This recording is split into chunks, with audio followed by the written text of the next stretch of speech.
বা চর্মরোগে আক্রান্ত হয়েও তিনি আল্লাহকে বলেন যে আল্লাহ আপনি আমাকে রোগ নিরাময় করে দেন, আপনি আমাকে শিফা দেন, আপনি আমাকে সুস্থ করে দেন, এটা বলেননি। এটা ওনার একটা অ্যাটিচিউড।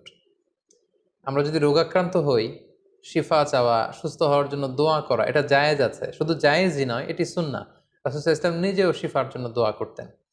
কিন্তু সাইয়্যিদুনা আইয়ুব আলাইহিস সালাম এক্ষেত্রে ব্যতিক্রম। তিনি আল্লাহ তাআলার কাছে দোয়া করেন যে আল্লাহ আমাকে সুস্থ করে দেন। তিনি কি বলেছেন? তিনি বলেছেন, আন্নী মাসানিয়াদ-দুর, হে আল্লাহ আমার কষ্ট হচ্ছে। আল্লাহ আমাকে রোগ পেয়ে বসেছে, আমি রোগাক্রান্ত, আর আপনি তো মেহেরবান। এতটুকু বলেছেন। কারণ ওনার অ্যাটিটিউডটা হচ্ছে এরকম, রোগ দিয়েছেন আল্লাহ, আমি যে কষ্ট পাচ্ছি এটাও দেখছেন আল্লাহ।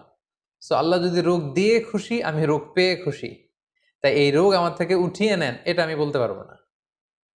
আমাকে শিফা দেন, এই রোগ আমার থেকে দূর করেন, আমি এটা বলতে চাই না। আমার কি অবস্থা, আমার কতটুকু কষ্ট যন্ত্রণা আল্লাহ তাআলা দেখছেন। তাই তিনি বলেছিলেন, হে আল্লাহ আমাকে রোগ পেয়ে বসেছে, আমি রোগাক্রান্ত আল্লাহ, আর আপনি তো মেহেরবান। আমি রোগী আর আপনি তো দয়াময়।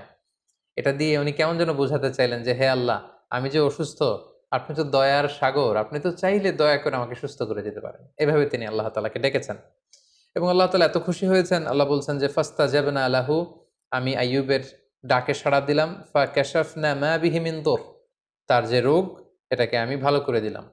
কোন রোগে আক্রান্ত হয়েছিলেন এ ব্যাপারে সুস্পষ্ট কিছু জানা যায় না, যদিও অনেক মুফাসসিরিন ইকরাম অনেক ধরনের মন্তব্য করেছেন।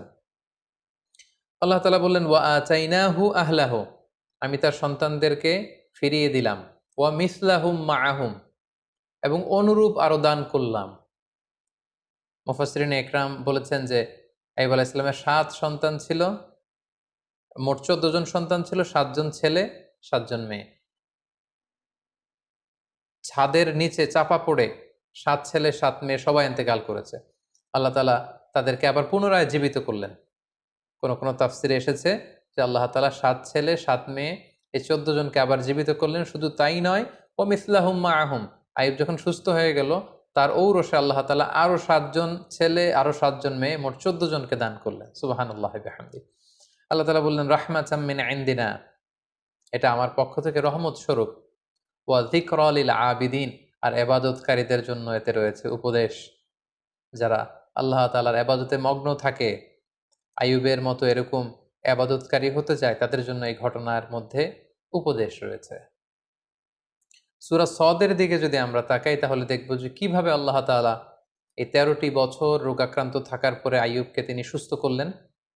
আল্লাহ তাআলা ইরশাদ করছেন, বা চর্মরোগে আক্রান্ত হয়েও